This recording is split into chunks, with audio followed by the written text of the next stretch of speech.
My best friend tried to steal my promotion. I let her, then took her job. Some betrayals don't stab you in the back. They smile right at you, across your desk. I met Emily on my first week at Brayford and Company, a marketing firm where caffeine was currency and burnout was bragged about.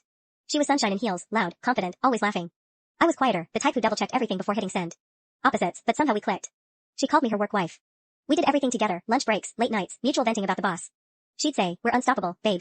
One day we'll run this place." I believed her. God, I wish I hadn't. A year in, corporate decided to restructure. Translation, most of us were losing our jobs, and only one of us would get a permanent position on the new team. The manager, Laura, told us, "It's between you and Emily. Both excellent candidates." When I told Emily, her smile froze for a second. Then she said, "Well, may the best woman win." I laughed.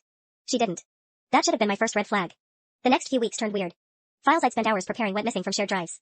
Clients emailed saying they didn't receive my reports. Then I noticed Emily hanging around Laura's office, always offering coffee, slipping in compliments, staying late to help. One night I caught her glancing at my notebook, the one where I'd written presentation ideas.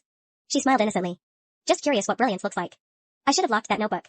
The day of the final review, Emily waltzed in early, dressed like she owned the place. When my turn came, Laura's tone was colder than usual. "Some people say you've been struggling with organization," she said. "Missing files, late reports, client confusion." My heart sank.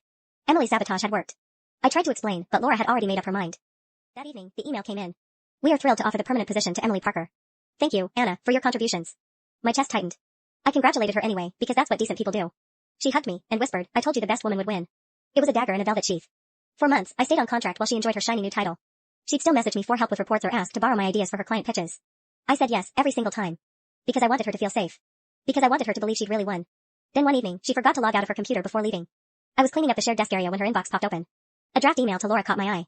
"Anna is talented, but not leadership material. Too emotional, not reliable. She needs supervision." Supervision.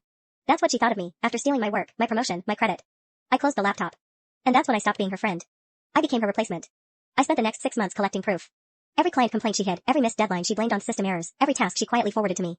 I didn't gossip. I didn't confront her. I documented. Quietly. Meticulously.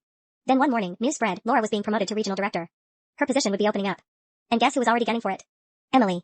The universe doesn't hand you revenge, it hands you timing. HR emailed the team. "We're gathering peer feedback on internal candidates for team lead." My moment. I submitted a report titled Professional Integrity and Accountability Review. No emotion. No accusations. Just screenshots, timelines, client feedback, and her signed approvals on my work. It wasn't personal. It was factual. And facts don't need to scream, they whisper and destroy.